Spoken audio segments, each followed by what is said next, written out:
Thank you. Thank you very much. All right, we got the crowd. Hey, Thank you for having you me. guys. Good seeing you guys. Roger.live, we're coming at you from the great state of Michigan. I'm not going to do, I'll put the UP up there right now, but we're big into the great state of Michigan. So I'm here with my son, Roger. Yeah. And today who do we have on the show today? We got my Uncle Steve Puchalski with us today. Uncle Steve Puchalski is coming Uncle at Steve. us. Uncle Steve is here. So we're here to talk to Steve about a couple of different things. We were just talking for about a half an hour and we didn't really get anything. Go ahead. You got some questions for Steve? Let's get them on Well, yeah, here. I mean, so Let's first, just get at it, man. I think the focus today was going to be a little bit about social media mostly, right? Yeah, that's For what we're sure. talking about. That's what we're here to talk about. But Yeah. Roger and I thought, maybe it'd be good to give a little, background about my career. my career, and kind of what got me to where I am today and why and all of that stuff. Yeah, let's jump right in. Yeah, so I guess go ahead and talk a little bit about what you've done in the past, and yeah. So as you guys know, I've spent my entire career. Actually, this year's 30 years now. I started in the financial services industry in 1995. Started as a stockbroker with Oldie Discount Stockbrokers in downtown Detroit. Right? Remember Oldie? Oh man, that was something. Remember Oldie. So if you've ever seen The Wolf of Wall Street, for example, and how those guys got started and some of the stuff that they did, it reminds me very much of my days at Oldie. Would you say that movie is accurate to what it's Yes, like? yeah, oh yeah. Not so much now. Right. I mean, times have changed. But then. But back then, yeah, the sales tactics and the cold calling and some of the shady business that they did with the credits on some of these little penny stocks and how much those paid versus like the big blue chip stocks and stuff like that. And Oldie was a market maker and some smaller stocks back in the day, which means that we had a trading floor. And these traders that worked on the floor would actually take positions in some of those smaller stocks for Oldie's account, right? So they would make money off of the stocks just like the clients did while they held them, or they could lose money too, depending on what the stock price did. They're just going nuts while they held it. Well, what was cool is when I started at Oldie, I worked downtown Detroit, and that was the Oldie building, and on the 9th floor, I think I was on the 7th floor. On the 9th floor was the trading floor. So we used to like to go up there right at the open at 9:30 when the market opened because it was crazy. These guys are all in their suits and ties and they're yelling and screaming and they're on the phones with other traders at other firms and they're making moves and stuff like that. And it was pretty cool. But just to understand though, because Roger wouldn't understand. Well, he gets it. He's seen the movies and stuff like that. But that's the beginning of cell phones. That's the beginning of really the beginning of people having them in their homes. People starting to do all of that stuff, day trade and whatever else was going on. That was really, right? Because even in high school, there were only 6 years prior to that, the only guys that had cell phones were a few people that I knew, and they were this big, right? Well, I think 95 was probably still a little bit early. It was early. Wasn't the internet in late 90s or So is that when you went to the World Trade Center? Yeah, I spent a month at the World Trade Center working on the 60th floor in 97. Throw that picture up right here. Boom. Yeah. Boom. Yeah. So in 97, I left Oldie and I went to Morgan Stanley for a little while because that was kind of the path that a lot of the guys that I followed took. They started, at a small company like firm. Oldie, got their feet wet, and then moved to, the bigger firms. And so for training, I had to go to the World Trade Center, and they put us up in a hotel in Midtown Manhattan, and then they would put us on a bus every morning from Midtown to go down to work, drop us off at the World Trade Center, and then we'd spend all day there working. And looking out the window on the 60th floor was like looking out an airplane window. It was nuts. And then after work, we would either go to some of the bars down by Wall Street or whatever on the Hudson River, or if we went back to the hotel, we would get on the subway. So we'd have to go all the way down underneath the World Trade Center, get on the subway, and take it back up to Midtown. But I don't know if you remember, but there was a bombing at the World Trade Center. They drove that van underneath, and it went off, and it did some damage, but didn't accomplish what they were trying to accomplish. And I think that might have been, I don't remember the year. We can look it up, but it was maybe a year or two before I got there. So there was still some scaffolding up down below, and they were still working on it. But then, of course, 9/11 was how many years later? 5 years or 6 years. 90. You said 95. I was there 97. 97. So 9/11 was to be at the 60th floor like that. That's how many floors was it? I think 110. Did you ever go all the way to the top? There was a restaurant called Windows on the World on the 110th floor, and that's where we had like our graduation. So what was the view lunch from there? Like you could see everything. Yeah, it was amazing. I took a lot of pictures. Wow. What was the name of that restaurant? It was called what? It was Windows on the World is what it was really? called. Yeah. Wow. 110th floor. I didn't know that Pretty part crazy. of it. So, something new I learn every day right there. I didn't know this Pooch went up to dinner up there.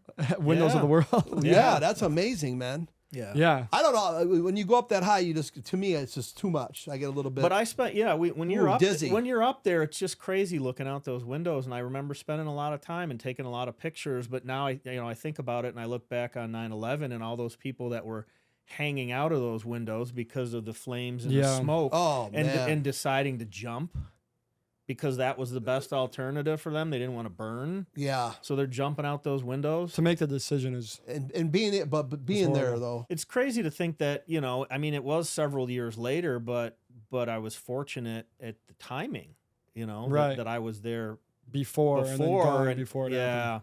Yeah, man. So would you recommend, do you think a degree in finance right now is still viable? I think so.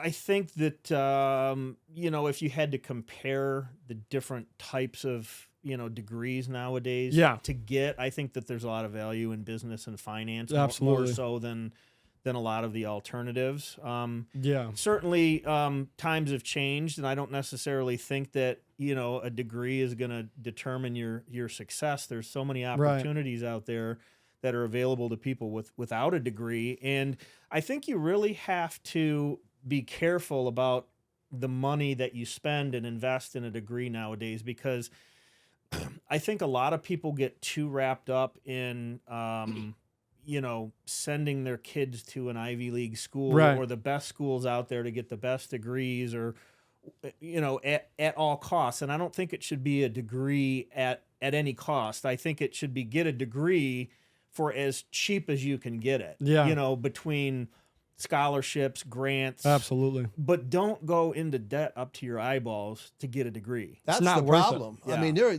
in debt to their eyeballs. Yeah. Entrepreneurship. I kind of always had that bug.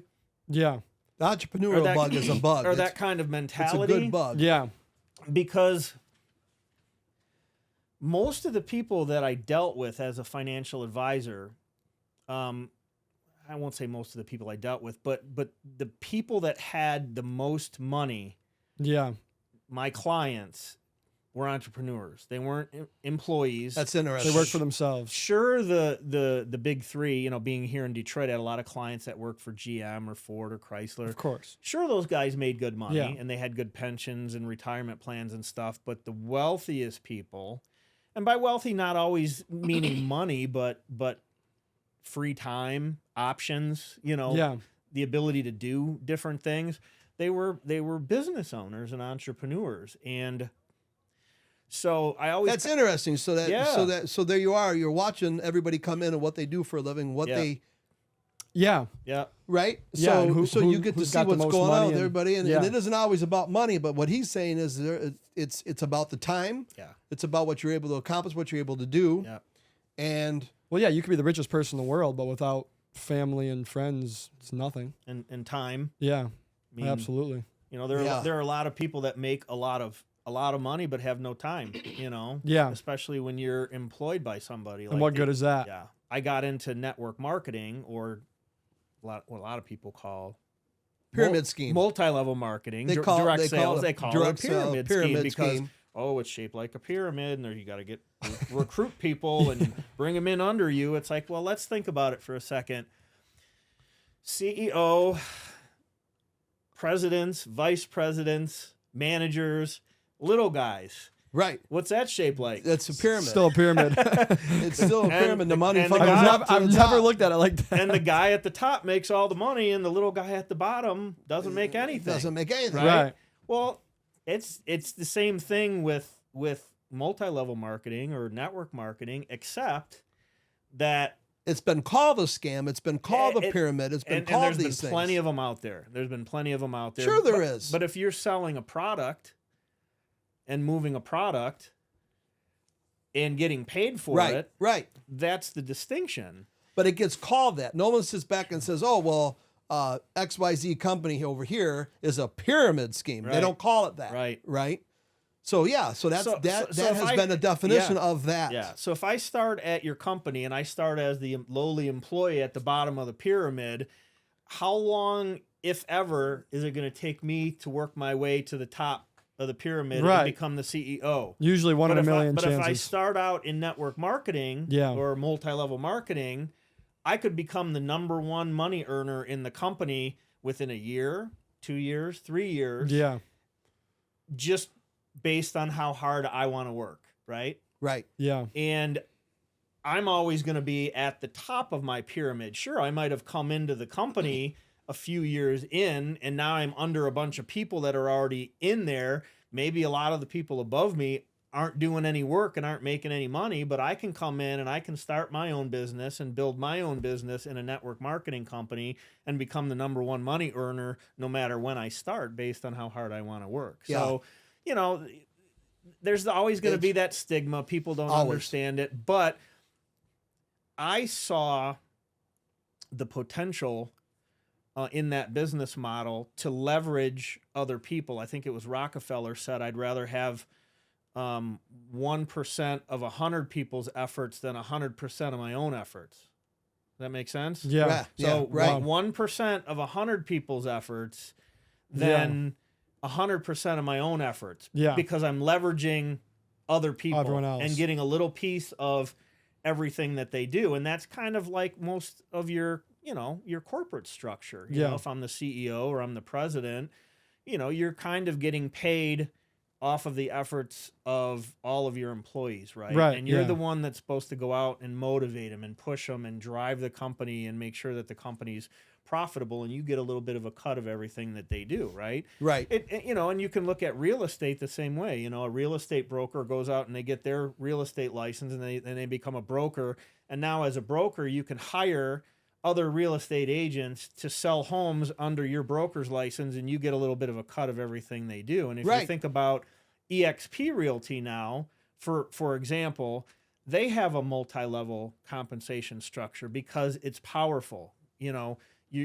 Because every real estate agent in the company now has an incentive to go out and bring in other real estate agents, because now they can get a cut off of what those agents do that they bring in, but they don't have to be the broker, right? So just a little bit of background and history about, the different types of corporate structures that are out there and the misconceptions that people have with how they work. I've always admired you because you've always had the guts and the balls to be your own boss. As long as I've known you, I think you've had very few actual jobs. I mean, how many actual jobs have you had with a boss?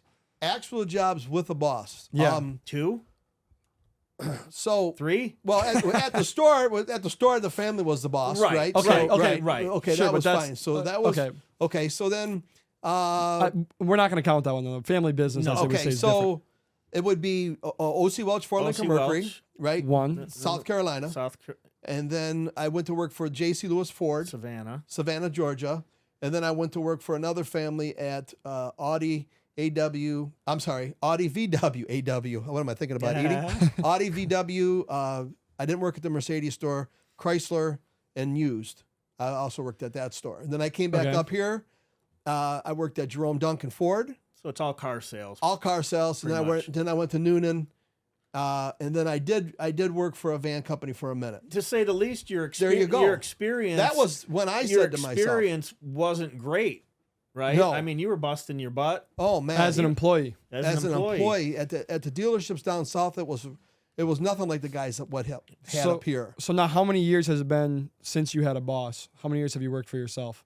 So 9/11, 2001 to now.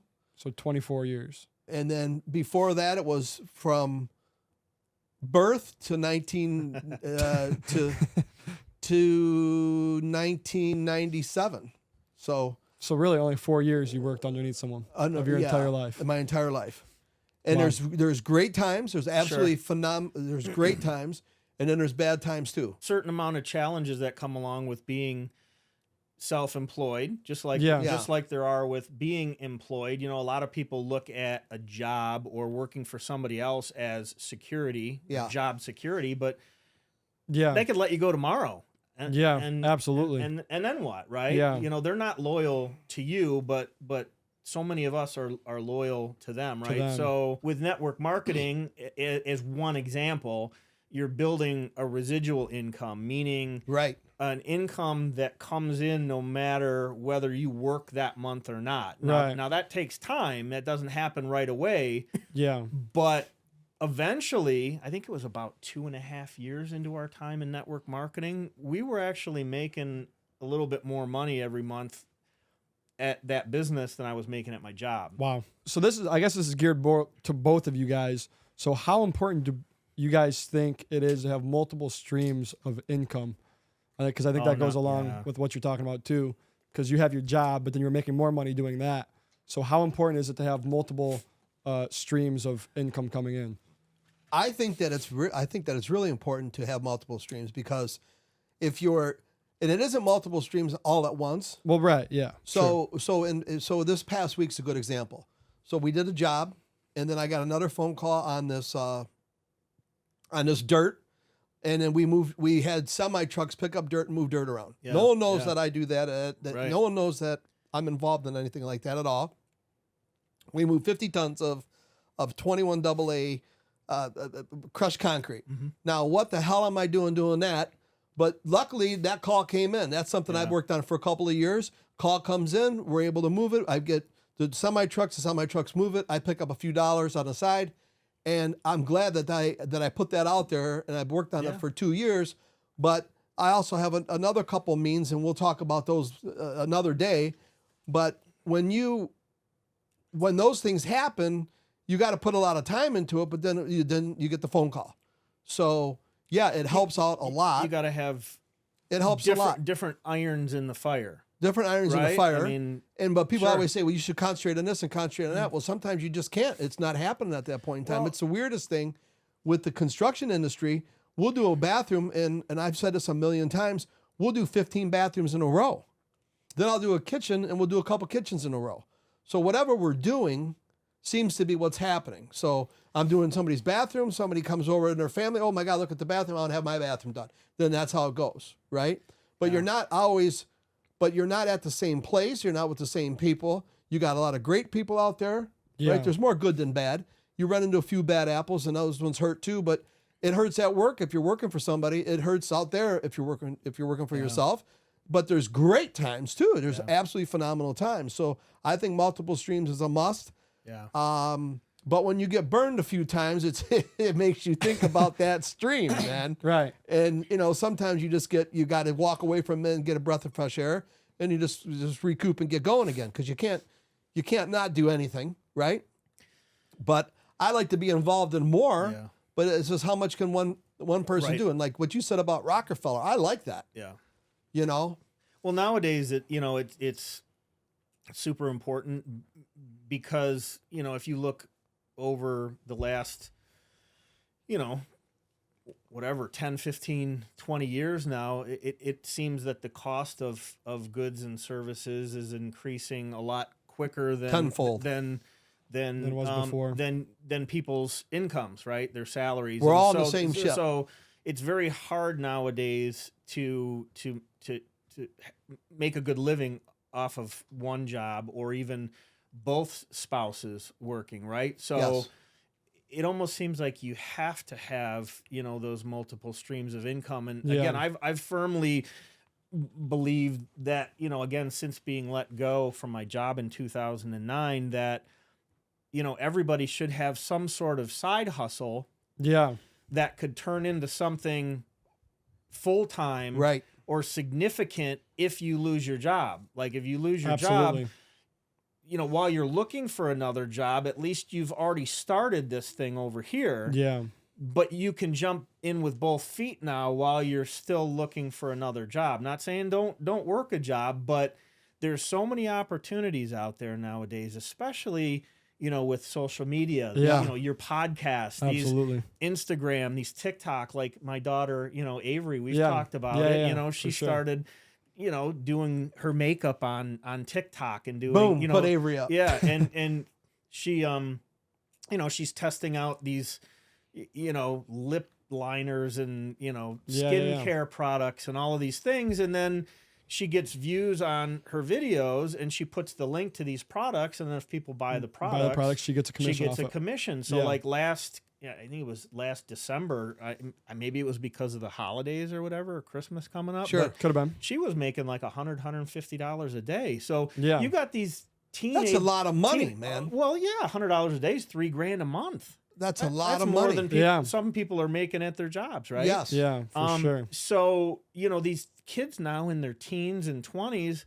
are making a fortune online, by building a social media. And I think page if following. you're not, you're making a huge mistake Yeah. at this point in time. Yeah. If It's you're a not, huge mistake. If if you're you're in any not- type of business, if you're in any business and you're not doing anything on social media or online in general, Yeah. it's a huge mistake. it's a huge mistake. Even if you're And just even if you're not a business, you're just a person. It's a huge mistake. Yeah. We're trying to explain this to a lot of different people, and it's a big mistake because Yeah. if you look around, just take 5 minutes and look around. I don't care where you're at. You could be at a funeral home, you could be at a party, you could be at a wedding, you could at a church. People look are around, on their everybody phones. is on their phone. Yeah. Yeah. On their phone, everywhere they're at. If There's you look so at much people money to be made. driving, That's where we get all of They're- our information. on their phones. Yeah, driving, absolutely. driving. Yeah, They're yeah. on their phones. Even the driver. Walking down the I told him this street. just a second ago. Yeah. Before you walked in here. Even the driver is not looking up at a billboard or something. They're looking on their phone. They're looking on their phone. Yeah. And when you see the people in Mount Clemens walking through the streets, They're on their phones. and they're on their phone, and they're walking out in the middle People of the at street parks. because They're not looking playing- around. They're on their phone. What's the game that they play in Mount Clemens when they walk around? Oh, like 5-6 years ago. The one. No, Poke- they're the still one- they still you'll go down there certain nights they're all walking around, walking in the middle of the street, Pokemon and this one and the other. Roger said this 5 years ago. You go, it's still happening today because Mount Clemens put these Pokemon all over the town, but they're walking out in the middle of the street. Yeah. No one is looking at the billboard. The billboard is there. I don't want to get off base, but I just No, feel you're like good. we Keep need going. to talk about it for a second because the billboard is there to make you feel warm and fuzzy, right? You're such and such. You're Steve Puchalski. There's my face on the billboard. You drive by it. Your friends and family call you. I'm going, oh my God, I just seen your billboard. And you go, yeah, isn't that great? But it's your friend and family. They're not going to do anything with you, but it just made you feel. It gave you a shot of what is it? What do you Adrenaline? Adrenaline. Dopamine? So you get this shot of dopamine because all your friends and family are talking about you on this billboard. It's just like a car dealer. These guys put their name on it. Why do they put their name on it? Because they want to be known. Hey, I'm such and such Ford. I'm this Ford dealer. I'm that Ford dealer. These guys have an ego as big as the city is. And I know it because I worked for these guys and they were the great people, don't get me wrong, but their ego is as big as it gets. So that's the billboard. The other one is the one that comes in the mail. Everybody throws it away. When you watch your television today, you watch your TV. I need to get this out there. I'm going to get this out there right now. Let them know. Let them know. Yeah, I'm going to let you know. When you watch your TV today, and but you've taken the time to record it, so you go on there and you go right to the show, and you got 15 shows in a row, so you don't have to wait till Wednesday night anymore. Now you're sitting there watching your TV. The commercial's on, you fast forward. You don't watch the commercial. That's a waste of time. And I'm going to do you one better. Most people, they're not even watching TV. They're just on YouTube nowadays. I know. Right. They're not even watching TV in general. They're not even watching TV. So the guys that we know, and I'll say all three of the broadcasts, so we won't pick on one. So 2, 4, and 7 here locally, or even with the Fox, the guys that we know, and the guys at other places. Yeah. Their ability to get people to invest and to do ads and to do sponsorships and do everything is fading away. Yeah, and I'd say almost at this point, like they're pretty much obsolete. Because the like kids my age, and even I feel like people like 30 years old, they're not paying attention to that at all. None. At all. Zero. None. I couldn't name one person on any of those channels you just said. I couldn't name one. Yeah. No. I got nothing. No. And if you watch the local news and you're gonna advertise on the local news, what the hell are you watching? Have you even turned on the local news lately? So there's another one. What else? Where else? No one looks up. Everyone's looking down. Everybody's looking down. So you go to the stores, the advertising on the floor now. Yeah, the traditional it's out of the methods of advertising. It's out. Yeah, they're it's gone. They're dying. Yeah, it's gone. And who's on the billboards here? Lawyers. Just the lawyers. And why are they on a billboard? Because they're all fighting each other. I mean, they're fighting each other. That's their fight. Yeah, no, that is true. Call Sam. I think people are Mike Morse. Call Sam, Mike Morse. Who else? I don't think is Feminunio on a board. Yeah, he's got a bunch. Feminunio's got a bunch. Yeah. Actually, a great guy. Nice guy. I had a long conversation with him last month. And we're going to get him on the podcast too. Yeah, for sure. But I just want to let these guys know that their billboards are not as they think. And the billboards are trying to track it. And I heard of this crazy tracking method. So anyway, I just needed to talk about that for a second because that's something. No, yeah, definitely. Social media is definitely the new way of advertising. It's the new way of advertising. Yeah, absolutely is. And there's so many different ways to monetize and make money through social media. Yes. So I guess we can start talking about. In speaking of that, I mean, I was just going to say, you guys have met some of the biggest names. Absolutely, in social media when you're out in Vegas, and so you understand the potential. Yeah. I mean, these guys are making so much money, and they're kids in their 20s that's shocking that they record themselves handing money out. To strangers. Yeah. So the first time, I mean, I had Instagram and stuff, but I wasn't like making content or anything. But the first time I went there and I sat in a room with all of those people, Steve Odua, all the Nelk boys, Danny Duncan, all of them, people like that. You just get like, I don't even know how to really explain it. Like my eyes got open to everything that it could be and should be, because every single person should be making some sort of content or doing something on social media because there's so much money to be made. And it's not too late.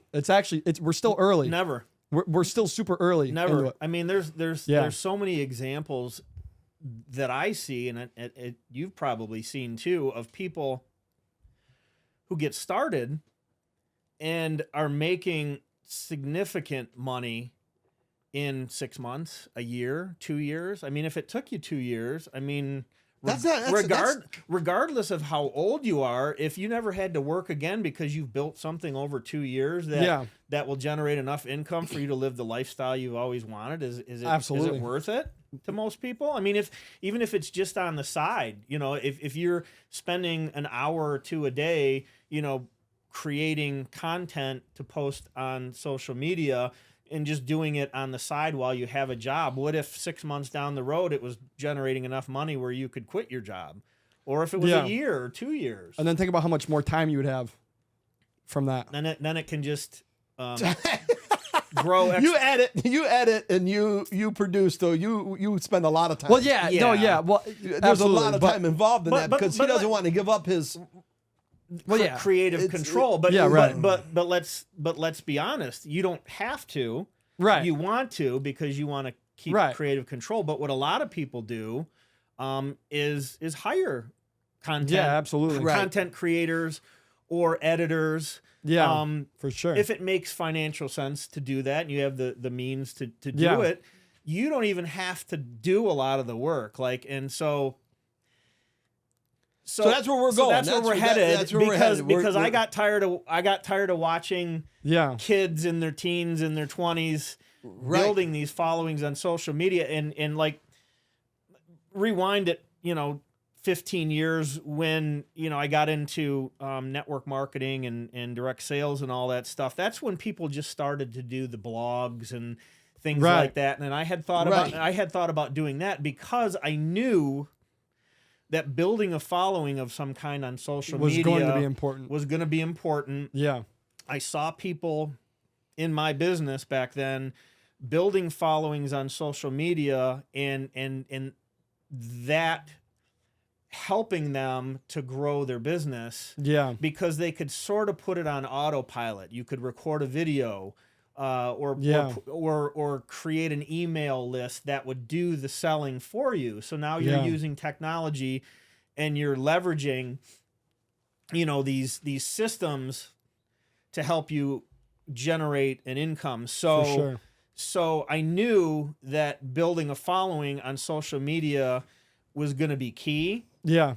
In any business. Yeah. Really, right? For sure. Any business. Absolutely. But my thing was I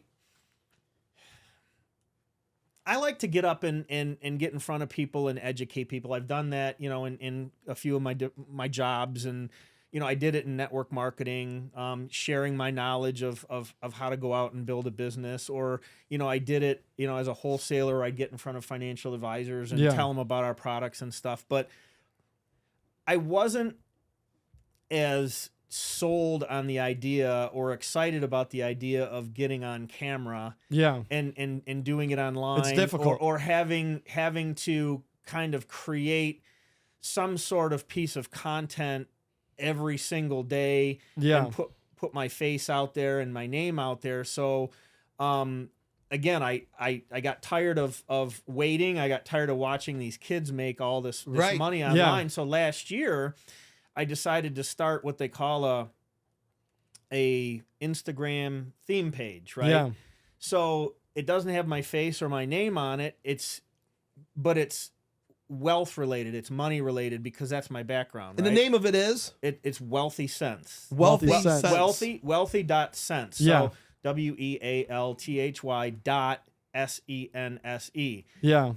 Most people don't know about it because I'm a firm believer in make more moves and less announcements, right? Yeah. So Right. I'm like not out there, telling everybody what I'm doing. Yeah. I'm busy working, right? Absolutely. So make more moves, less announcements. Yeah. You see some people online that are trying to tell you what they're doing every single day, like everybody gives a shit, right? It's yeah, right. Yeah. Patting themselves on the back for the great job that they're doing with they're on LinkedIn and this and that. Yeah. Whatever. So I've been building Wealthy Sense for a little over a year now, and within my first 6 months, just from posting content consistently every day, I built it to over 100,000 followers in like 6 months. Right. And what are you at right now? 134,000. Incredible. It is incredible. Yeah, it is. It's a big following. It is. And everybody else out there that we know that's doing it, right? So they're doing it. It's their personal content. Well, right. Yeah. Right. But Steve is not in the camera. Like he said, he's in the background. Not at all. Yeah. Yep. Right. So that changes the game because a lot of people, like Tanya, you wouldn't even know that she's even a part of any of this. Right. Yeah. She'll never come on. Right. Right. Yeah. And most of the kids don't come on either until the ones that are younger that start are just younger to get started. The ones that wait, like these guys did, right? They waited till after high school because the pressure of the high school kids. There's a lot of pressure on these kids, right? And a lot of people don't want to be in the front, like you said. A lot of people don't want to do a bunch of calls and talk to people and all the rest. You set this up in the background with over 100,000 followers. That's amazing. Well, and here's the funny thing too is after about 6 months, Instagram shut me down. They stopped showing my stuff to non-followers because I posted something that they felt went against their community guidelines or whatever. And they've got some AI algorithm now that manages that. So something that I posted, they didn't like. But the funny thing is I took it from somebody else, right? other people were using the same piece of content don't get shut down, but I did because of the way that their algorithm it's very frustrating. Yeah. So I'm more cautious about what I'm posting now. Yeah, right, for sure. But I was shut down for 3 months. So for 3 months I lost followers, but I kept posting every single day. I kept posting. Yeah. So I went from like 130,000 followers back down to about 123,000 followers. So I lost about 6,000 in 3 months. But now I'm back to 134. So the page is actually growing again. That's really good. That's good. And yeah, if you look at the content, it's basically just motivational type content. It's educational, which people like. Yeah, exactly. Yeah, people they love motivational. Absolutely, people listen to motivational podcasts every day to kind of get themselves in the right frame of mind. But it's educational, motivational, and mindset kind of stuff. Yeah, for sure. But around wealth and around finance, right? Because that's my background. So there's really 3 big niches for faceless theme pages that they suggest. It's either you call that faceless theme page, right? Instagram theme page. And what other 3? Wealth or money, health and fitness, or relationships. So those are the 3 big ones. So then there's sub niches that you can get into with each one of those, right? Like if I wanted to specifically focus on cryptocurrency, like you and I were talking about, Roger, you could do that. Absolutely, yeah. And then, so those are the 3 big ones. So like wherever your interest is, you can pick a niche or a sub niche within one of those and build a theme page around that. And you don't even have to create the content yourself. What I've learned to do is basically follow other similar type pages that are growing and are successful, and basically just copy exactly what they're doing and repost their most successful videos, whether it's an interview, whether it's like a podcast interview with Dana White. Yeah, one of his was one of my biggest. Yeah, Mike Tyson. And Mike Tyson. Yeah. But just posting viral clips from other pages and reposting it on your page, rebranding it. Yeah. Because you can download the clip from either YouTube or Instagram, an unbranded clip. You can use CapCut, which is a tool that you probably use mobile, to edit these videos. And then repost it on your page with some captions, and it can go viral on your page just like it does on other pages. So that's what I've learned to do with these faceless theme pages, is just repost content that went viral on other pages. And it starts out slow, but if you're consistent, I think after 3-4 months is really when my page started to take off. Yeah, and it was going. We were following it from like month 3 to month 6. That's when I got most of my following. Right. Yeah. Do you know what your most viewed video is now? Oh man, that's a tough one. Or like ballpark estimate. Oh, the number? Yeah. I don't know, 11 or 12 million. 11 views? or 12 million. Yeah. Mm-hmm. Yeah. That's crazy. That is crazy. That's a lot of views. That's insane. Yeah.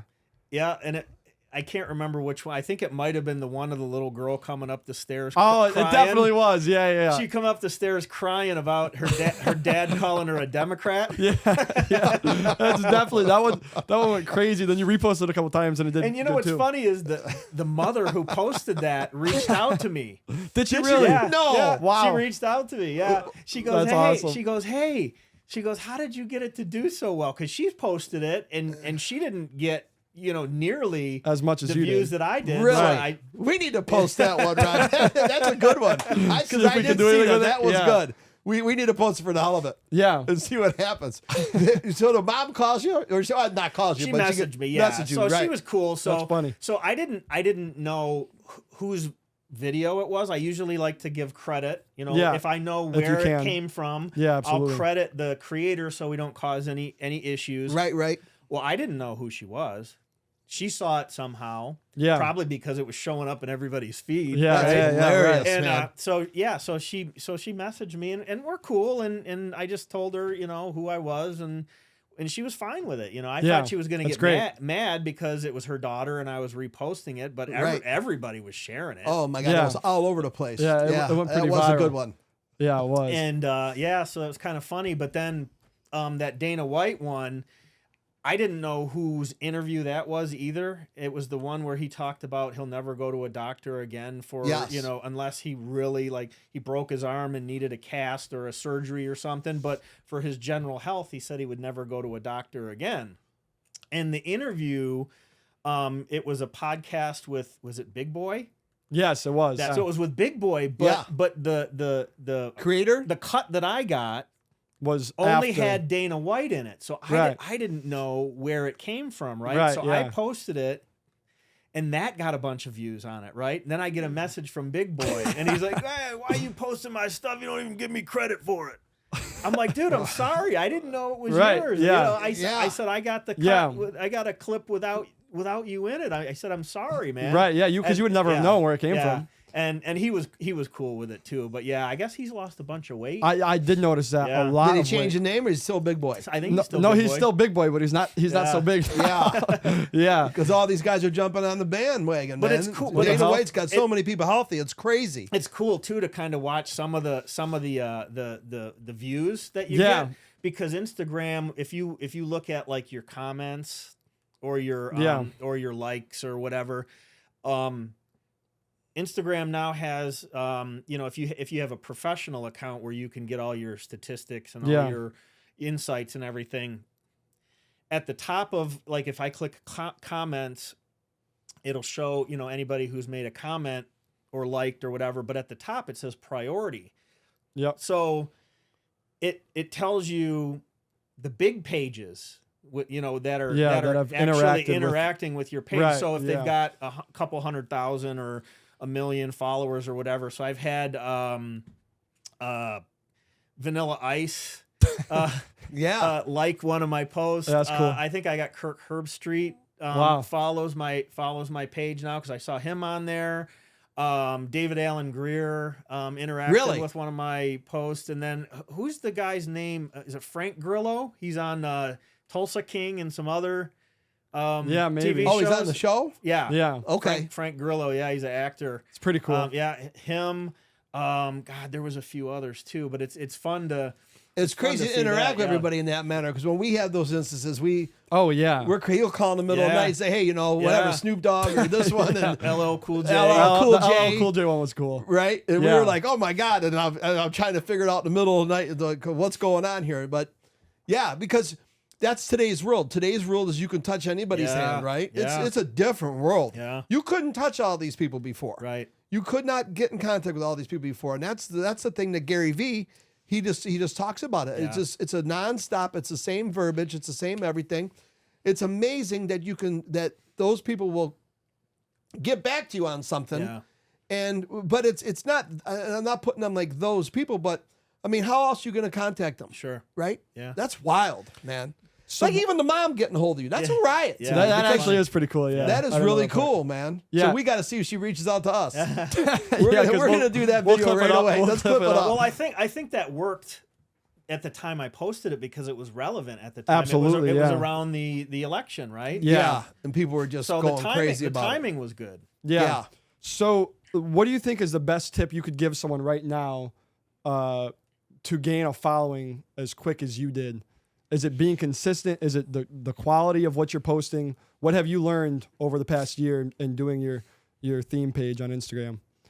What would you say? Well, the only way you're going to build a big following is consistency and the amount of posts that you do. I mean, Right. because it's going to start out slow. Right. You're going to get a few views here and there, and Yeah. you might not get any new followers right away, but you just have to start. You have to be consistent. And again, it could really be anything. I mean, you see, for example, Nikki's, been pretty excited about, moving back to Michigan into the new house and decorating the new house, kind of bringing that Florida vibe back to the house here in Michigan. So she started a page called Love on Joy Road, because that's our street is Joy Drive actually, but she calls it Love on Joy Road. And she's been posting pictures of her decor in the house. I saw that. Along with links to the items that she's highlighting in the house, the furniture and the plants and things like that. And a lot of people do that, just a passion that they have that can turn into an income, because people come across the page, they come across the post for sure, and they'll click on it and they'll go, where did they get that from? And you can click on it and, oh, there it is right there. I can buy it right from this link. But you set up yourself as an affiliate or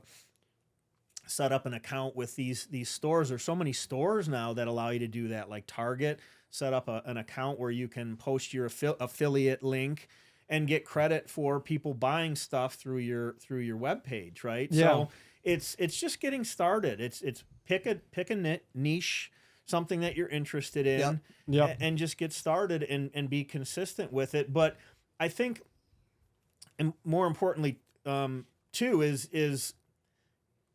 it has to be something of value, something interesting, right? Because that's what Instagram is going to put in front of people, right? Yeah. And I think a lot of what happens within the first few minutes of you posting it is going to determine how much Instagram pushes it. I'm not an expert on their algorithm, but I know that if you post something, it'll get shown to a certain number of people usually, right out of the gate. Yeah. And depending on how they react to it, will determine how much they're going to continue to push it. So how much, how many views you're going to get, how many likes will result from that. Yeah. So the best way to describe that, I would say it's like Instagram will take your video and give it to a sample group of people. Yeah. It could be 100, it could be 200 people. And within that sample, what that sample decides to do with your video, whether it be like, comment, share, repost, or whatever they're going to do with it, or nothing at all, or just scroll, or how long they watch the video, whatever that original sample does is what Instagram or TikTok or whatever social media is going to do with that video. So if that original sample population isn't your target demographic, that video won't do well. But you could repost that video again, and you're going to get a different sample of original people, and it could blow up. Well, Instagram actually has that thing now too. What do they call it? Where you can test it out first. Yeah, I love the new trial reel feature on Instagram. It's been incredible so far. You just post on there. It doesn't go to any of your followers. Right. Nobody following you ever knows you can post it. So you can post as much stuff as you want, and you won't bother anybody if you're worried about bothering your current followers with stuff. And you can repost as much as you want, and it will always go to a new audience. So I've been working on that recently. And our Instagram page right now, we haven't posted in over a month, but I've been posting like 3 times a day, and nobody knows. And we've grown. We're up to, our Instagram's like 21,000 followers, and we haven't posted in a month. Or posted in a month, but I've been working on trial reels. So I think that's super important, and people need to start doing that, because it's expanding your reach no matter what. Right. Even if it's 5 people that see that reel, that's 5 more people that you have the potential to gain them if it's a follower. Yeah. But being in the background. Right. Yeah. But then you're taking them and putting them back in the forefront too. Again, so then if a video does well as a trial, you can move it to your main page, and then your followers see it, and then it probably will shoot up even more because your followers will interact and stuff. And then if it does good in the trial, then it's probably going to do good if you post but it here, live. But the other side to that is, I think that you should post everything no matter what, because you don't know what's going to go viral or not. Sure. I agree with that. Sure. I really do, because you really don't know what's going to happen. Right. The most unlikely videos are the ones that end up going viral. Are the ones that go viral, and then the other side to that is that you gotta keep posting something even to find your niche. So if you gotta try different things. You gotta try different things. I mean, everybody asks what this show's about. This show is about so many things. It's about a lot of when different I get that question, it's like they want to know what it is, because does it fit their category of what they want to sponsor us for, right? Or come on as a guest and talk about. But here's the thing, It's really not about one certain thing. I mean, we've had athletes on this show. We've had business people on this show. We've had social media content creators on this show. We've had, musicians on this show. We've had, Yep. you name it, random people on the show. People. Like it's unlimited amount of stuff on the show, but it's worked. We've done reaction videos. Our most viewed video is just a reaction of you and you and Hush listening to a song. And that's the most viewed video. It's at like right, and other guys 15 won't bring million back views the across same platforms. guys. We bring back the same guys because we do well every time we do it. Well, with them. right, So, yeah. Well, that's the we thing. wanted- That's the thing with social media, and what I've learned with the Instagram stuff is Yeah. to double down on what's working. Absolutely. Yeah. Yeah, if you have something working and you can tweak it just a little bit Yep. and re-upload it. Like you could take a video, if you have a video that goes viral, change to black and white, post Yep. it again, because it will do the same. Yeah. Yeah. Yeah, and what time are we doing Hush tomorrow? 1 o'clock. 1 o'clock if you got time to break Nice. free. I We're going to think- do Hush again. We were going to do Cadillac Dell today, but he didn't feel well. Yeah. But he's driving in from Canada to get here, you know? Yeah. And we're not going to take the bus over the bridge. Actually, there's They'll a, search this have thing you to se- no end, man. We'll Yeah, never no, get yeah. across that Wait, thing have today. you seen the new bridge though? I heard it's cool. I Yeah. haven't gone. I haven't. Have I seen it? Yes, while they're building it. But have I? Gordie Is Howe it Bridge? open? No, not yet. No, it's not open yet. but, Right, because I would just. I run into the river. haven't seen it, but what from I've heard, it looks pretty cool. Do There's we really even big need that lights. bridge? That's a whole other story. But I mean, come on, man. They got the one bridge. It's a moneymaker for somebody. It's a big money maker, man. Oh, it's gonna be huge. Yeah. it's- People don't realize that the Ambassador Bridge is owned by one person. Yeah, and he It makes, truly he is makes a owned by fortune. one. Maroon or Matty whatever? Maroon. Yeah. And yeah, One and guy how- owns the bridge. And how much money? Has he made off that bridge? Yeah. Unbelievable. If somebody ever says, "Hey, I'll sell you a bridge," I'll buy that bridge. That's such a bullshit comment. Really, it is. Oh yeah, you're gonna sell you a bridge? Well, he went and bought one, Yeah. and it's the biggest trading of North America. I mean, it just gets tons of. That'd be nice to own. Maybe we buy that one day. Good luck. We could drive just. But us getting over to Canada, and this would be just a pain. Yeah. Yeah, it wouldn't be very easy. Yeah, it's hard enough to get over the Milwaukee. So another thing I want to ask you real quick is a thing a lot of people have a hard time with social media is how to monetize and how to be able to actually make money off it. So I mean, we've tried a bunch of different things, but what do you recommend and what do you think is the easiest or the best way to make money off social media? So I'm still figuring that out too, right? Yeah. Because that in and of itself is a whole different thing than growing the following. I think the growing the following part is fairly easy. Yeah. And you come across a lot of these experts online that are selling these programs and things, and honestly, it's a good thing, you know. Yeah. There's a lot of people out there that know what they're talking about, but you got to be careful because, monetizing isn't necessarily as easy as some of them make it sound. Yeah. Like you're not just going to grow a following and then all of a sudden turn on the money. Right. It's not how it works. That has to be a little bit of trial and error too. So what I will tell you from what I've learned is with the theme pages, because you don't have a face, they don't have they can't put a face with a name. Right. You know, people like to buy from people that they know and they trust, right? For sure. Right. So with theme pages, a big part of monetization with a faceless theme page is what they call shout outs. So I've actually got a couple of steady customers or clients that pay me every month for shout outs. So basically what that means is they send me a post and some captions, some text that I post along with it. Yeah. Essentially, the post grabs people's attention. It's got a good hook. Sometimes not such a good hook. I got to kind of modify it. I've got to kind of monitor what they send me, because for some reason some of these guys are really big into sex sells nowadays, and I really want to keep my page right professional. Yeah. And some of the stuff they send me to post is a little bit rough. So I try to keep it pretty clean. So they send me a post with some captions, and the captions basically say, hey, if you want to learn more about whatever, it's usually building a following on social media, go follow this guy. So I'm giving them a shout out. So now they're paying me to access your audience, to access my audience. Yeah. So that's one way. And a lot of these big theme pages are making tens of thousands of dollars a month. Yeah. Through shout outs. amazing. Through shout outs. Yeah. Alone. Yeah. So that's one way. The other way to make money with like a theme page, for example, is affiliate marketing. So like if I wanted to sell somebody else's training on how to build a following on social media, there's plenty of them out there. Yeah. So I can start promoting, other people's courses and earn a commission off of that. And again, it's very tricky, and it takes a little bit of time to figure out exactly the best way to do that with a faceless theme page. But a lot of these training courses teach you, exactly how to do that, what to try, see what works, what doesn't work. Yeah. So you're now directing your audience to, these links where they can purchase courses that cost anywhere from, I don't know, $9 to a couple $100, depending on how in depth that you want to get.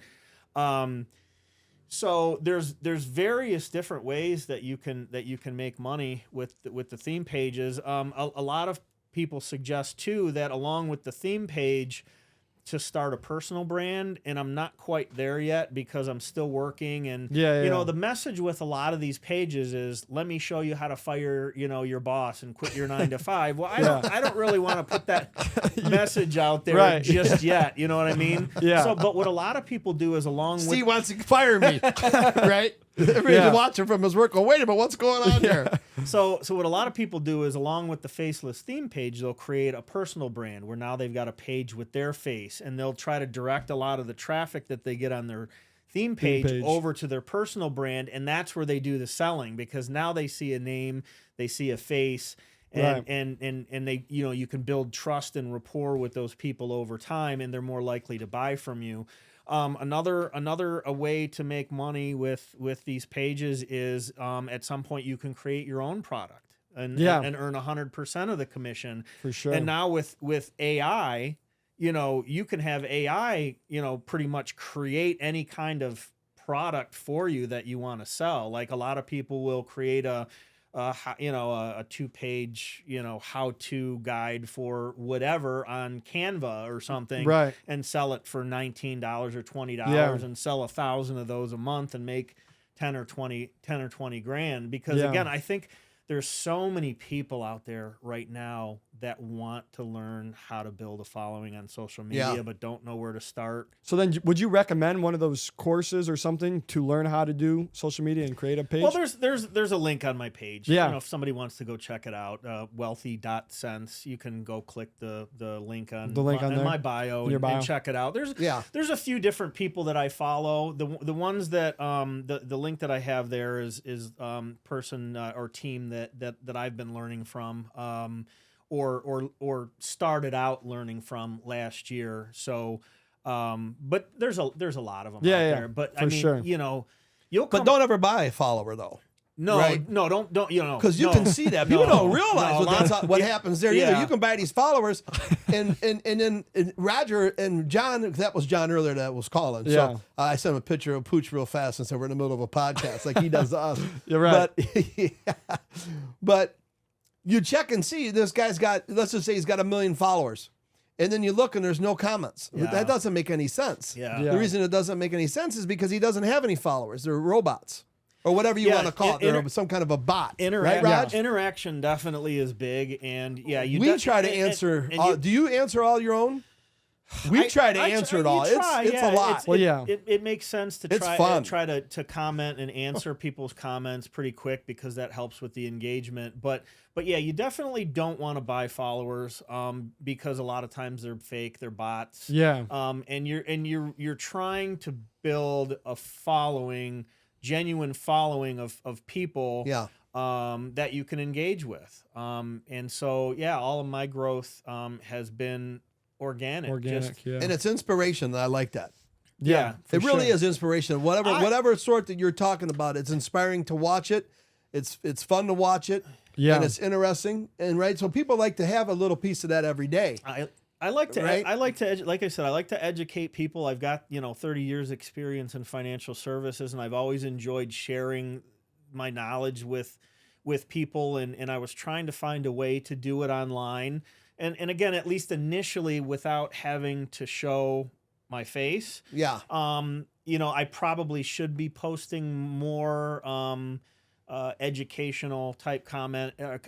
I'll filter it in there, here and there, but definitely would like to do more of the investment related, finance related type content. But what's really been working for me is, if you look on my page right now, it's a lot of movie clips, that are finance related. A lot of podcast interviews that are finance related, or again, motivational, inspirational.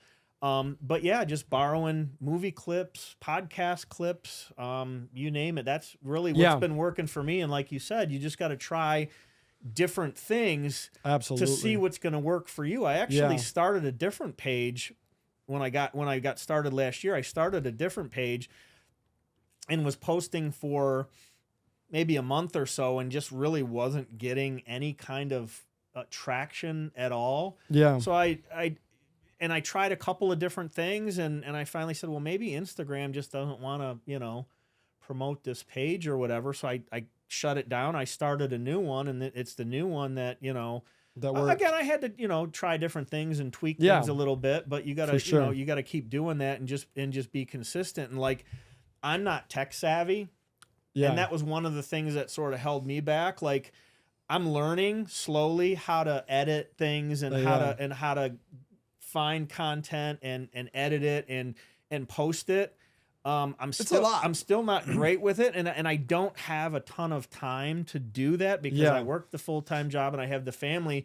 So what I've done is I actually hire somebody to do my content for me right now, and that's always an option too. Not everybody has the money to do it. I think kids are really good at social media, right? Because they're on their phone. They've been born on the phone. That's all they do. They can do it. I'm 54, and technology's never been my strong suit. Right. So I look at it, it's a real strong suit of mine. a couple $100. I wouldn't even switch out of the old Droid. You can ask people for referrals. You can find people on Upwork or Fiverr that'll do your content for you. But for a couple $100 a month, I look at it like an investment because at some point this page is going to generate big time revenue for me as long as I stay consistent. And learn the skills and start really figuring out the calls to action and the monetization part of it, which is probably the hardest part. It is again because you have to touch kind of people in their emotions with your message at first and get people to go, I feel that exact same way, right? And kind of follow your direction. I can resonate with that person. That's exactly how I feel right now. I'm going to, follow this guy. So for sure. Yeah. So before we wrap up, I got one more quick question. So if someone's listening to this right now and they want to start a faceless theme page, what do? They follow you, and then what should they start with? Yeah, you can follow me. You can click on that link in my bio. You can send me a direct message. Sure. I've got my personal Instagram page too, just Steve Puchalski, and that's just mostly family stuff. But you can reach me through the DMs on either of those. But if somebody wants to get started, I'm happy to chat and kind of point them in the right direction. So yeah, feel free to reach out. I think just by following him alone, though, it's good. For number one, you're getting some inspiration. Nobody gives information anymore, right? They're all out running around protesting, so that's not much inspiration. So you got to give some inspiration, and then if you follow it, then you start to understand what he's doing, what he's talking about. Yeah. It's not his face on there. It's others. Other clips, other things, other information, which is cool. Not only that, you got a good sports team on that you're wearing, the colors of that. It's amazing to be able to wear that color. We never wore it our entire lives, and now we can wear it. People wear it. Before we end, there was one thing that I did want to mention too, Roger, about about these theme pages and social media and things. A lot of people think that you need to have a huge following to be successful or to make money. It's not true at all. It's really about, and there's plenty of examples out there. It's really just about the traffic that you can drive to your page. Like, like I've got, 134,000 followers now, but I've had over 15 million views in the last 30 days. Yeah. Right. So, you can have a page with 1,500 or 2,000 or 3,000 followers, but if you're posting good content, you might have 5 or 10 million views. Absolutely. So if you're driving traffic to your page, regardless of how many followers you have, you can monetize and make money with it. To add to that, our Instagram account, I mean, we like 6 months ago we had under 1,000 followers, but we were still getting 3 to 8 million views a month on Instagram, and then not including everything else, and we were making money at the time. So there's definitely ways to make money. For sure. With 1,000 followers, you can make money. With 100 followers, you can make money. Yeah. There are ways to make money. Yeah, there's plenty of experts out there that'll tell you, if you've got 1,000 followers, you could be making this much, like $50 or $100 a month. Or if you've got 10,000 followers, you could be making $200 or $500 a month or whatever it is. So you don't really need the followers. You just need to be able to drive the traffic. Not all of the traffic is going to turn into followers, but again, there are ways that you can turn more of those views into followers through the various technology that's available to you, like ManyChat is a program that I use that actually starts conversations with people that interact on my page, so I don't have to. It asks. Really? Yeah. I guess you are. Yeah, I've seen that before. Yeah, you get a DM or whatever. If you like a post, it'll send them a message and say, hey, thanks for interacting or liking my post. Is there any chance you'd be interested in whatever? Or like on your call to action post, hey, comment 2025 down below, and I'll send you my free guide on how to get started or whatever, and that's all automated. That you don't have to sit there and do it all yourself. Do it all yourself. Well, and if nothing else, I've learned a lot over the last year and a half or whatever doing this. I mean, it's a skill. I was just gonna say it's gonna be a skill that you'll have for the rest of your life, that you know how to do this. You jumped in and got going. Yeah. That's all it takes. That's what they say it takes. So you got to do it. You got to jump. There is no age limit on anything. Well, that's the other side of this whole game. Yeah, for sure. And now with AI, it's not just asking it questions and having it go out and find you the answers to things. If you learn how to use it right, it can do a lot more than that. But they're saying that AI isn't necessarily going to take people's jobs away, but the people that learn how to use AI are going to be more valuable, to their employers. So, I mean, it's all learning. Man. It is learning a new skill, learning new technology. Yeah.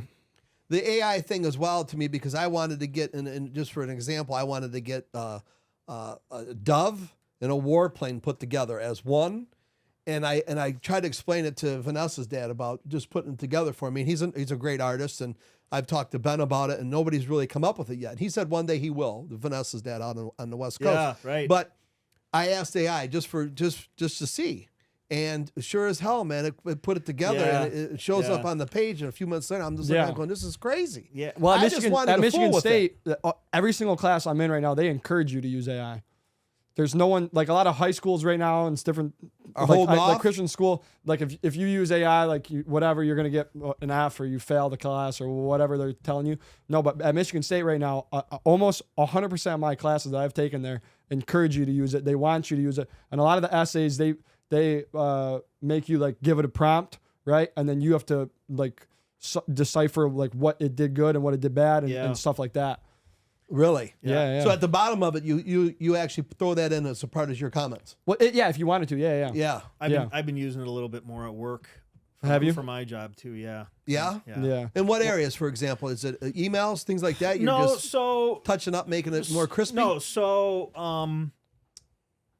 the job that I do now, I review annuities for suitability, right? All right, let's give a shout out right now to Fishbones over on Jefferson Avenue, also downtown Detroit. We also want to give a shout out to Don Puchalski.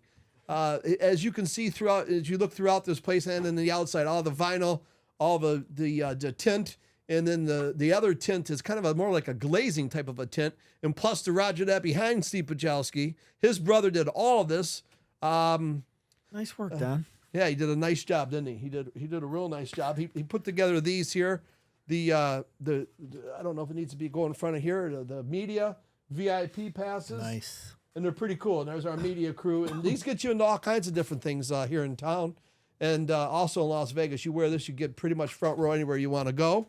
But we also, I just want to just say that Ben just joined us right now. So we were talking about AI and how I've actually been using it a little bit with my job. So what I do is I supervise transactions, financial transactions. So like if your financial advisor comes to you and says, hey, let's put some of your money in an annuity, and you say, okay, makes sense. And they go through all the, how it works and what it's going to do for you to help you accomplish your goals. And they have to put the application into the computer system, right? And they load up all this information about you and your financials and your goals and all that stuff. And then it comes to somebody like me, and I have to look through it and make sure that it makes sense and that the advisor, based on what they're telling me, they did a good job of explaining to you how it works.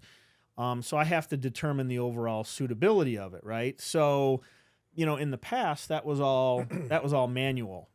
But now what we can do with AI is we can take and upload all of the different products that we work with and their prospectuses. Like a prospectus is all the legal stuff and all the technical stuff on how the product works. So all these different annuities that we work with have like a prospectus, a product guide. So we can load all of those into AI, and it saves it, right? And then we can load our compliance manual in there, so it knows all of the rules and the guidelines that we have to follow with these types of products. And gotcha. And so then what I do now is I'll take what they call a TDR, transaction detail report, from each of these transactions that I review. I'll drag it over into the AI, load that in there, and we've already loaded instructions in there telling the AI exactly what to do with that information. So now what AI does for me is it looks at that application from the advisor and the client, and it compares it against all the information that we've loaded in there, and it spits out, any concerns that it might see relative to our compliance Is manual. it better than human? It's faster. I mean, see that? Yeah, the efficiency, you can't beat it. It's efficient. It's the efficiency. Yeah, I mean, we still have to kind of look through it and make sure that everything looks right. But it'll even spit out, based on our instructions, it'll spit out like a suitability rationale that I can copy and paste and put into my system, and before I close it out and approve it. Right. Typically, I would have to do that manually. Clients, name, their age, their financial information, which product they're buying, what their goals and objectives are, why it makes sense.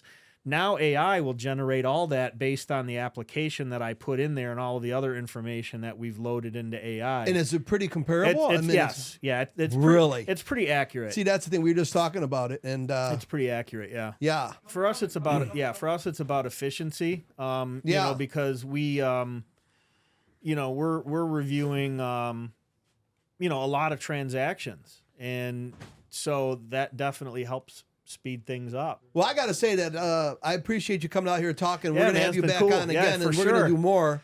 I'm ready to do some more. We're going to do as much as we can do, actually. And then Ricky Sparks has joined us here from Sparks and Summers, and he's got a big door wall that he's going to be putting in. Looking forward to getting over here and doing this. I know we've been talking about it for a long time, and we got to do it more. I was in Florida for 3 years, so all right. Well, thanks again for coming. I appreciate it. Rock and roll. Roger and out.